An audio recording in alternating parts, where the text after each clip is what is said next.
Hello student, एक बार फिर से आप सभी का स्वागत है एक नए वीडियो में हम पढ़ेंगे क्लास 10 बहुपद प्रश्नावली 2.4।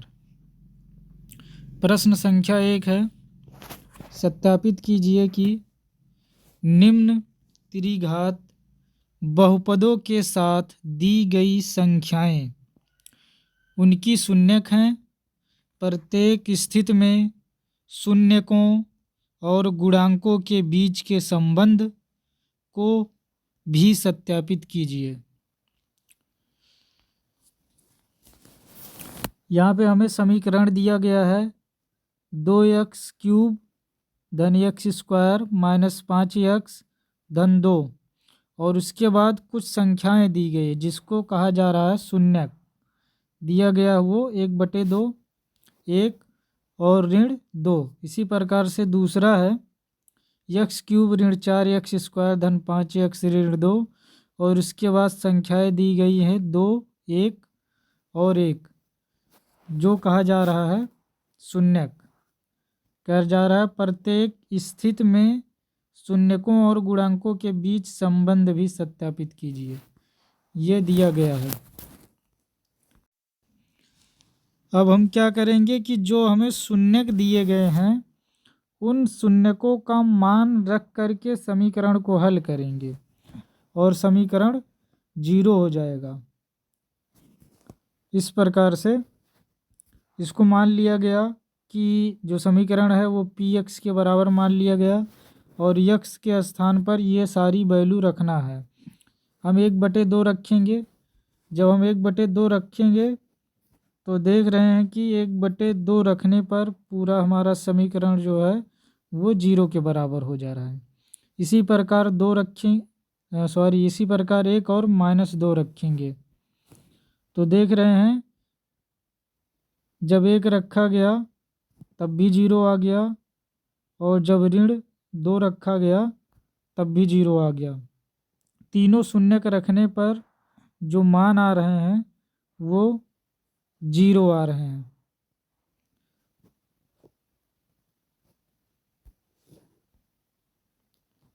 अर्थात कहने का मतलब 1/2 1 और ऋण 2 बहुपद px का शून्यक है।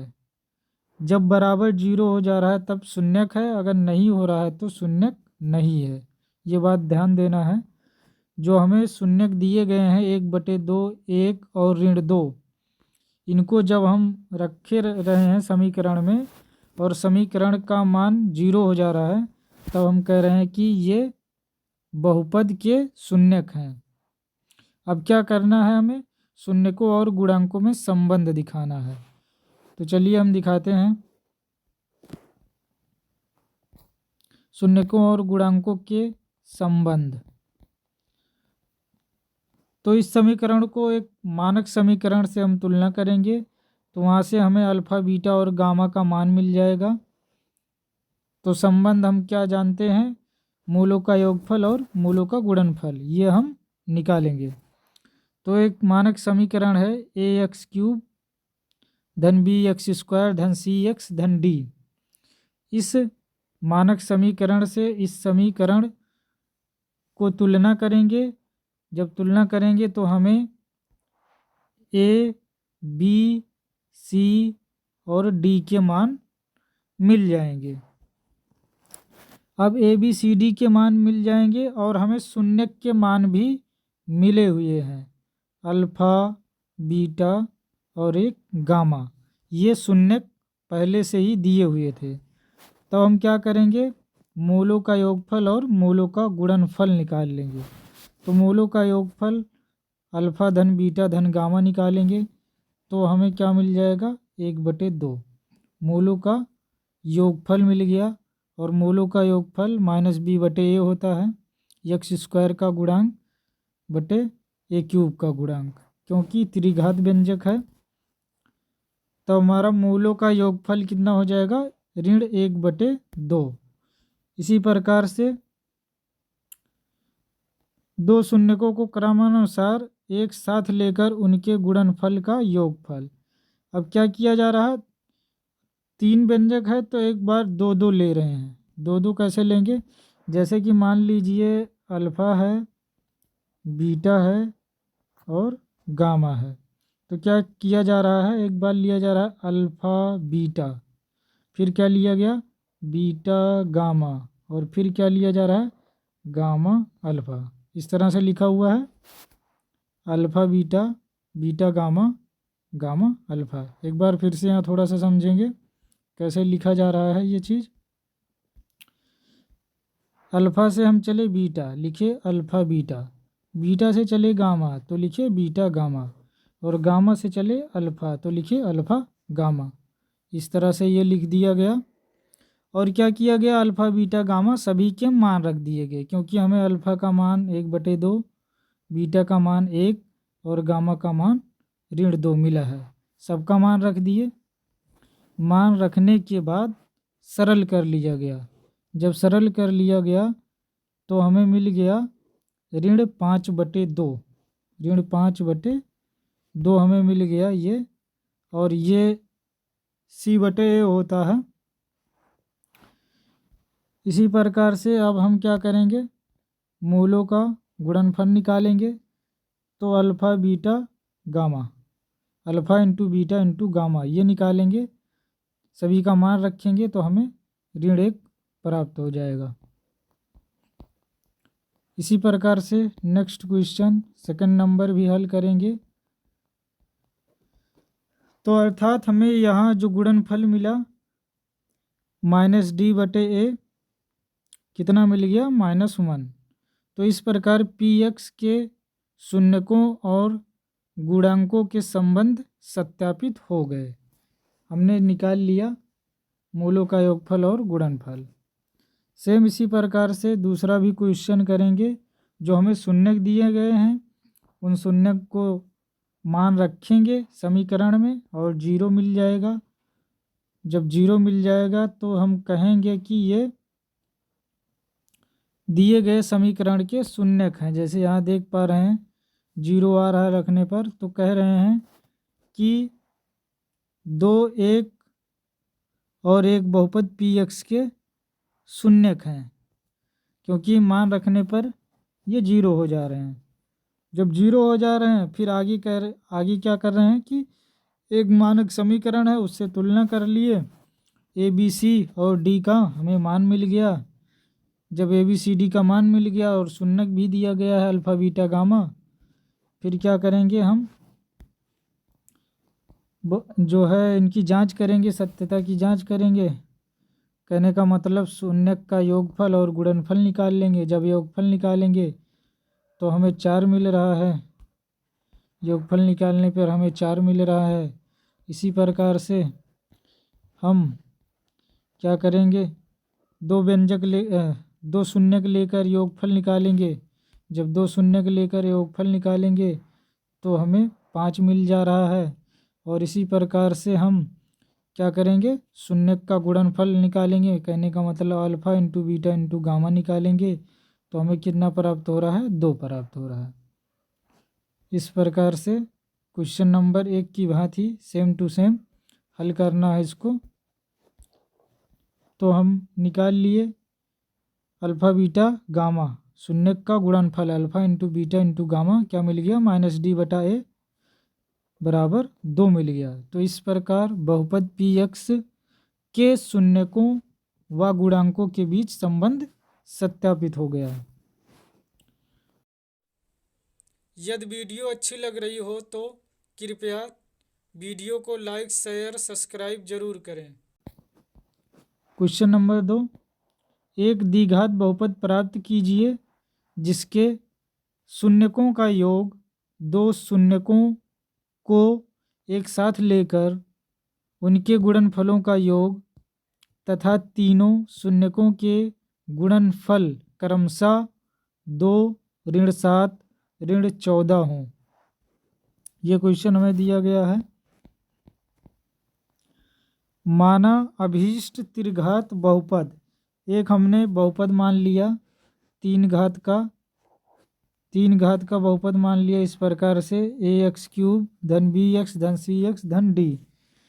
और अल्फ़ा बीटा गामा शून्यक ले लिया ये चीज़, क्योंकि हमें ऐसी यहाँ कंडीशन दिया गया है कि एक त्रिघात बहुपद प्राप्त कीजिए। हमें त्रिघात बहुपद प्राप्त करना है जिनके शून्यकों का योग, और कहा जा रहा है एक बहुपद लीजिए और उनके शून्यकों का जो योग है वो दो शून्यकों को एक साथ लेकर, और दो शून्यकों को जब एक साथ लिया जाए तो उनके गुणनफलों का योग तथा तीनों शून्यकों के गुणनफल क्रमशः 2 7 और 2 ऋण 7 और ऋण 14 हों, ये कहा जा रहा है। तो इस प्रकार से एक मानक समीकरण लिया गया और शून्यक अल्फ़ा बीटा गामा लिया गया, इसलिए यहाँ से योगफल निकाला गया। तो योगफल कितना होता है -b/a, और 2 जब शून्यक लेते हैं तब कितना हो रहा है c/a, क्योंकि अभी बताया गया अल्फ़ा बीटा गामा इस तरह से रहेगा। तो अल्फ़ा से बीटा चलेंगे तो अल्फ़ा बीटा, बीटा से गामा चलेंगे तो बीटा गामा, और गामा से अल्फ़ा चलेंगे तो गामा अल्फ़ा। इस तरह से ये होगा, और ये होगा यक्स का गुणांक बटे यक्स क्यूब का गुणांक c/a। इसी प्रकार से गुणनफल हो जाएगा -d/a। अब क्या किया गया, योगफल निकाला गया तो कितना आया 2 आया, और 2 शून्यक का योगफल ऋण 7 ये दिया गया है, और गुणनफल निकाला नहीं गया, दिया गया है हमको 2 7 और 14 ये दिया गया है शून्यक इस तरह से। तो इसको हमने नोट किया, यहाँ पे 2 7 2 ऋण 7 और 14 ये दिया गया है। अब क्या करना, a बराबर 1 यदि मान रहे हैं a बराबर 1 हो, 1 रखेंगे तो -b/a क्या हो जाएगा 2, अर्थात b बराबर कितना आ जाएगा 2, और c/d क्या हो जाएगा ऋण 7। जब a बराबर 2 है तब b का मान ऋण 2 और c का मान ऋण 7 और d का मान 14 ये निकला। इसी प्रकार से अभीष्ट बहुपद क्या हो जाएगा, अभीष्ट बहुपद हो जाएगा 1x3, क्योंकि a बराबर 1 लिया गया है, -2x² -7x + 14 14 ये हो जाएगा। क्वेश्चन नंबर 3, यदि बहुपद, यहाँ थोड़ा सा मिसप्रिंट है, ये बहुपद है। यदि बहुपद 3x²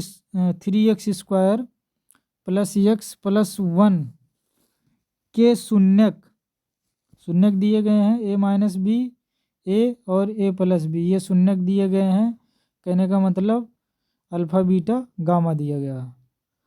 तो a और b ज्ञात कीजिए, कहने का मतलब a और b के मान ज्ञात करने हैं।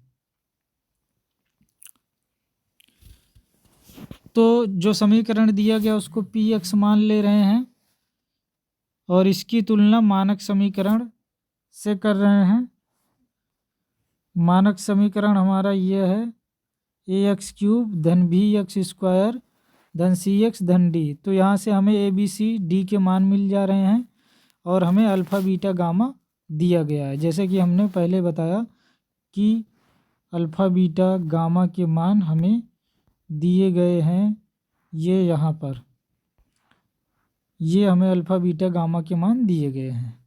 अल्फ़ा का मान a - b, बीटा का मान a और गामा का मान ये। इस तरह से ये मान हमें दिए हुए हैं, इनका प्रयोग करके हम निकाल लेंगे। तो हमें क्या मिल गया, ए बी सी डी का मान मिल गया और शून्य का मान मिल गया। अब इनका हम प्रयोग करेंगे, कहने का मतलब मूलों का योगफल निकालेंगे। तो मूलों का योगफल होता है माइनस बी बटे ए, तो करेंगे माइनस बी, तो बी का मान हमें मिला है ऋण 3 बटे 1, तो माइनस माइनस प्लस हो जाएगा और हमें मिल जाएगा 3। इस प्रकार से हमें 3 मिला और हम अल्फ़ा बीटा गामा का मान रखेंगे तो हमें मिल जाएगा ए माइनस बी प्लस ए प्लस ए प्लस बी। तो यहाँ से बी से बी कैंसिल हो जाएगा और यहाँ हो जाएगा, मिलेगा 3a बराबर 3, तो ए इजकल टू हो जाएगा 3/3, ए इजकल टू मिल गया 1, क्योंकि हमें ए और बी के मान निकालने थे तो हमें ए के मान मिल गए। इसी प्रकार से बी के भी मान हम निकालेंगे। और पुनः जब हम अल्फ़ा बीटा गामा, कहने का मतलब गुणनफल निकालेंगे, तो डी बटा ए होता है -1 और इनके मान रखेंगे। जब मान रखेंगे तो यहाँ से मिलेगा -1, चूँकि ए बराबर 1 ऊपर सिद्ध किया गया है इसलिए 1 माइनस बी स्क्वायर, क्योंकि दिया गया है 1 माइनस बी 1 प्लस बी, तो 1 square minus B square equal to 1 हो गया। तो यहाँ से बी स्क्वायर इजकल टू 2 हो रहा है, तो बी इजकल टू हो जाएगा +-2, ए का मान 1 और बी का मान +-2 मिल गया यहाँ से। इस प्रकार से हम ए और बी के मान निकाल लिए। अब अगला क्वेश्चन देखेंगे।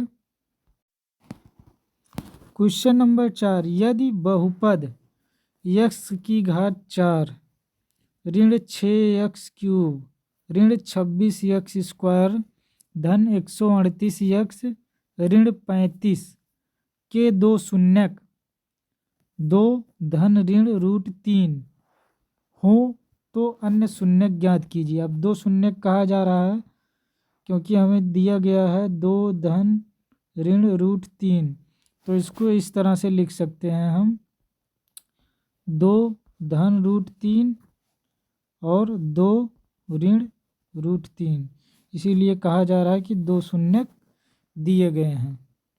तो हमें क्या करना है, अन्य शून्यक ज्ञात करना है। अब हमें क्या करना है कि दिए गए समीकरण को P ऑफ x मान लेंगे।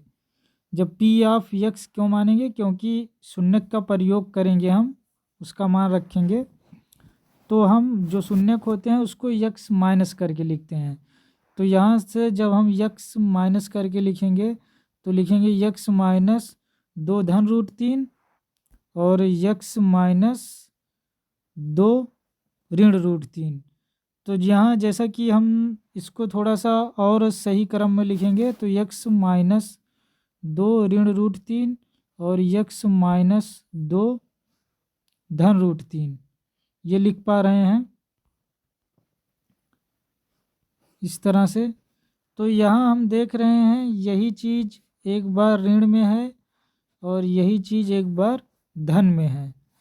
कहने का मतलब एक बार ऋण में और एक बार धन में वही चीज़ है, ए धन भी और ए ऋण भी, तो क्या हो जाएगा ए स्क्वायर ऋण बी स्क्वायर, इसका प्रयोग कर दिया जाएगा।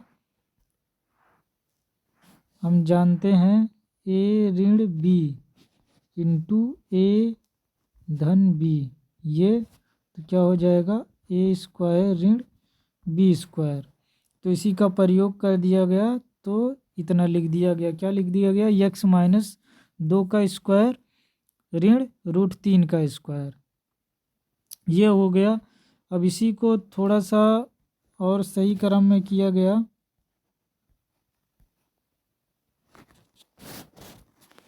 तो इसी को लिख दिया गया। जब हम होल स्क्वायर खोलेंगे a माइनस बी का होल स्क्वायर, तो हमें मिल जाएगा एक्स स्क्वायर धन 4 और ऋण 4x। और रूट 3 का करेंगे तो 3 आएगा, बाहर ऋण है तो ऋण 3 हो जाएगा, हमें मिल जाएगा इतना। अब देखिए यहाँ से धन 4 है, ये धन 4 और ऋण 3, धन 4 से ऋण 3 चला जाएगा तो 1 बचेगा। तो इस प्रकार से हमारा समीकरण बन जाएगा एक्स स्क्वायर ऋण 4x धन 1, ये हमारा समीकरण बन जाएगा।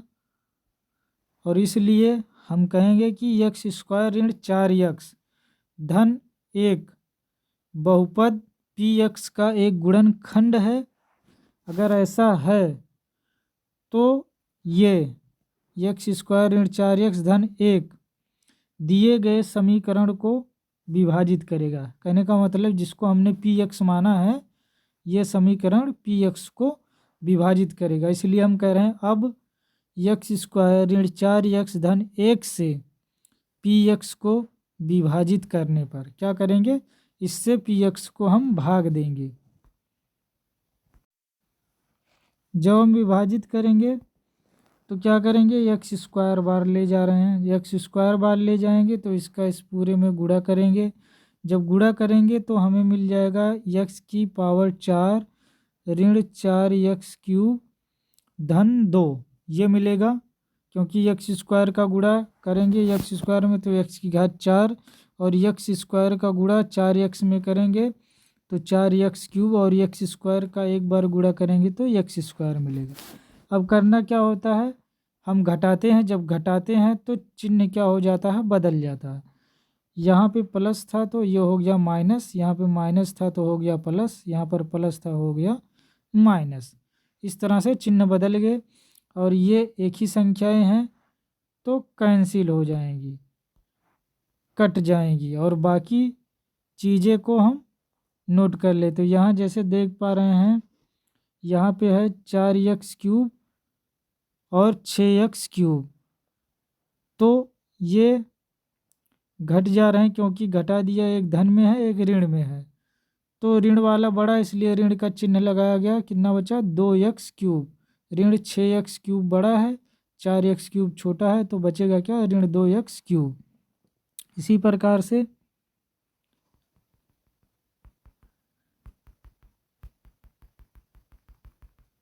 छब्बीस एक्स स्क्वायर और एक्स स्क्वायर दोनों ऋण में है तो कितना हो गया 27 एक्स स्क्वायर और 138 और ऋण 35, ये पूरा ऐसे यहाँ पे लिख लिया गया। अब दूसरी बार क्या कर रहे हैं, हम गुणे को ऋण 2x बार कर रहे हैं तो 2x का गुणा इस पूरे में गुणा करेंगे तो हमें मिल जाएगा ऋण 2x क्यूब धन 8x स्क्वायर ऋण 2x। फिर से घटाएंगे, जब घटाएंगे तो चिन्ह बदल जाएगा तो यहाँ से ये कैंसिल हो जा रहा है और 27 ऋण 27x ऋण 27x से धन 8x स्क्वायर को घटाएंगे तो घटाएंगे नहीं क्योंकि घटाने पर चिन्ह बदल गया है तो ये जुड़ जाएंगे। ऋण 27x स्क्वायर धन 8x स्क्वायर हो जाएगा ऋण 35x स्क्वायर। इसी प्रकार 138x और धन 2x हो जाएगा 140x और ऋण 35 को ऐसे ही लिख लेंगे। फिर तीसरी बार ऋण 35 बार ले जाएंगे तो ऋण 35 का गुणा इस पूरे समीकरण में करेंगे यहाँ, तो हमें मिल जाएगा जो हमारे पास क्वांटिटी दी गई है पूरी पूरी वही मिल जाएगी। लेकिन सेम टू सेम है तो क्या करते हैं, हम घटाते हैं। जब घटाते हैं तो ये इनके विपरीत हो जाते हैं। विपरीत हो जाने का मतलब जो धन है वो ऋण में हो जा रहा है तो ये एक दूसरे से कैंसिल हो जाएंगे। तो जो हमारा शेषफल बचेगा वो क्या हो जाएगा, 0 हो जाएगा।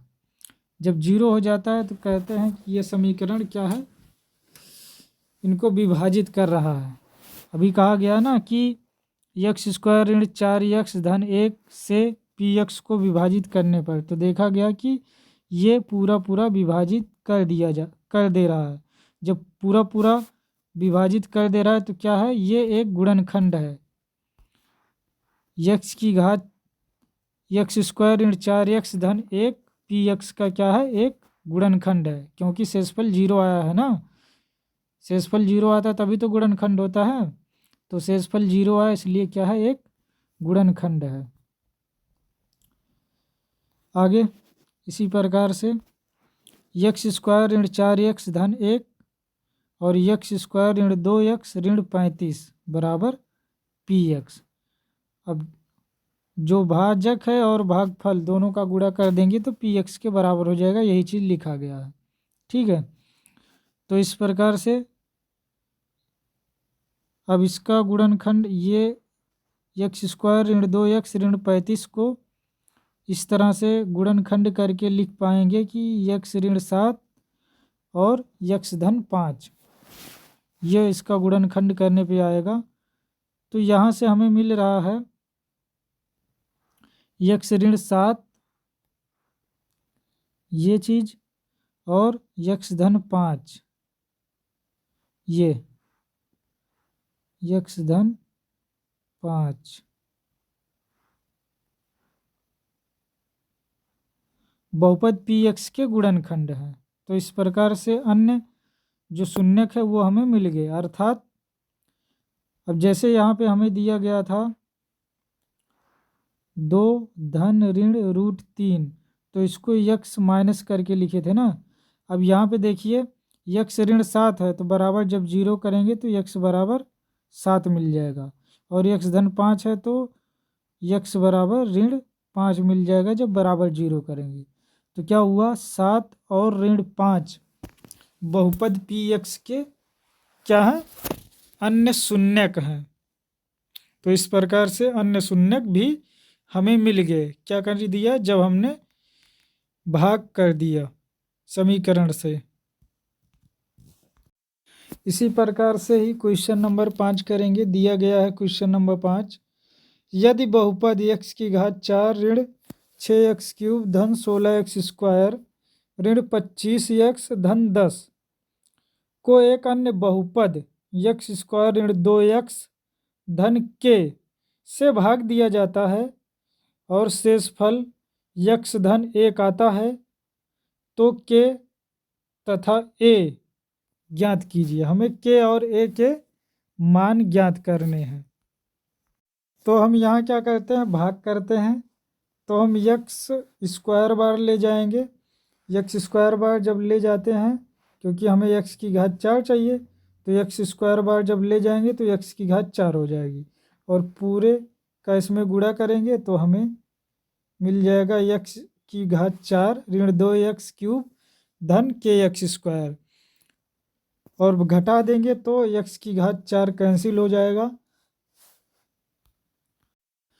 और क्या होगा, ऋण 6x क्यूब और धन 2x क्यूब, ये आपस में विजातीय हैं, अलग अलग हैं, तो इसलिए घट जाएंगे, हो जाएगा ऋण 4x क्यूब, और 16x स्क्वायर और ऋण के एक्स स्क्वायर, ये भी एक दूसरे के विपरीत हैं, इसलिए ये घट जाएंगे। तो एक्स स्क्वायर कॉमन हो जाएगा, तो क्या बचेगा, 16 ऋण के एक्स स्क्वायर लिख पाएंगे इसको, और ऋण 25 धन यक्स का सजातीय पद कोई नहीं है तो इनको ऐसे ही लिख ले रहे हैं। और फिर हम ऋण 4x बार ले जाएंगे, तो ऋण 4x का गुणा इन पूरे में कर देंगे तो हमें मिल जाएगा ऋण 4x क्यूब धन 8x स्क्वायर ऋण 4 के एक्स। फिर घटाएंगे तो चिन्ह बदल जाएगा, जब चिन्ह बदल जाएगा तो यहाँ से 4x क्यूब कैंसिल हो जा रहे हैं। अब ये सजातीय पद हैं लेकिन आपस में अलग अलग हैं, इनका चिन्ह अलग है, एक धन में है एक ऋण में है, तो ये घट जाएंगे, तो ये हो जाएगा 16 ऋण के ऋण 8x स्क्वायर। और इसी प्रकार से देखेंगे दूसरा पद, ऋण 25x, यक्स वाला टर्म, यक्स वाला पद, और ऋण 4kx, तो ये भी आपस में अलग अलग हैं, तो ये भी घटेंगे, तो ऋण 25 धन 4k इंटू यक्स हो जाएगा, और अचर पद कितना है, 10 है, तो इसको ऐसे ही लिख लेंगे। फिर अगली बार क्या कर रहे हैं, 8 ऋण के बार ले जा रहे हैं, तो 8 ऋण के का गुणा इस पूरे समीकरण में कर देंगे, तो हमें मिल जाएगा वही समीकरण पूरा हम मिल जाएगा, और जब घटा देंगे तो इसके विपरीत हो जाएगा, जब घटाएंगे विपरीत हो जाएगा।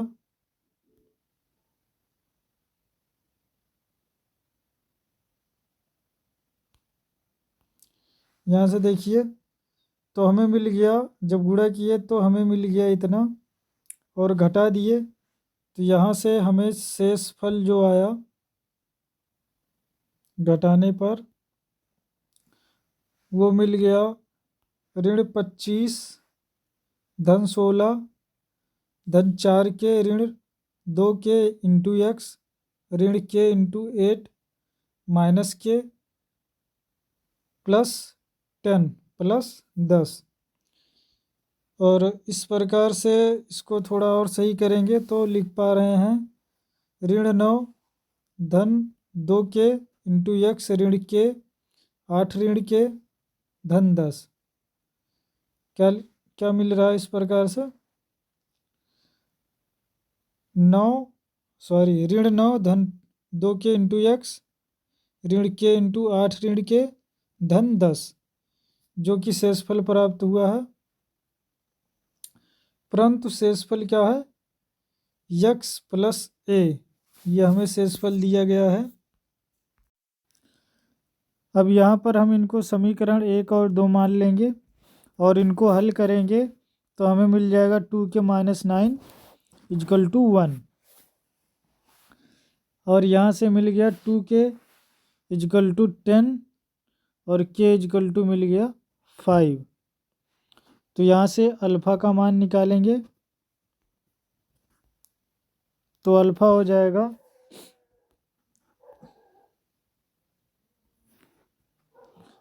माइनस के इंटू 8 माइनस के प्लस 10,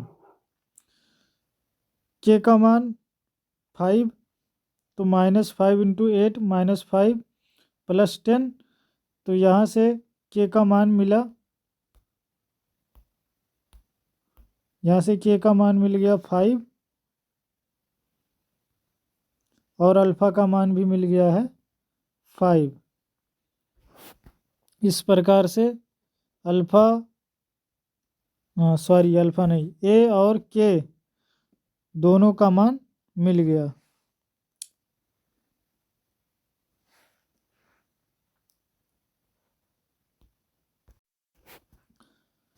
तो यहाँ पर ये अल्फ़ा नहीं है, ये ए है, ए का मान कितना मिल गया, ऋण 5 और के का मान 5। यहाँ से इस प्रकार से ए और के का मान हमें निकालना था, हमने ए और के का मान निकाल लिया, 5 और ऋण 5। इस प्रकार से बहुपद का ये चैप्टर पूरा समाप्त होता है। ऐसे ही और वीडियो पाने के लिए चैनल को सब्सक्राइब करें और बेल आइकन को प्रेस करें, जिससे हमारी आने वाली वीडियो का नोटिफिकेशन सबसे पहले आपको मिल सके। वीडियो को देखने के लिए बहुत बहुत धन्यवाद।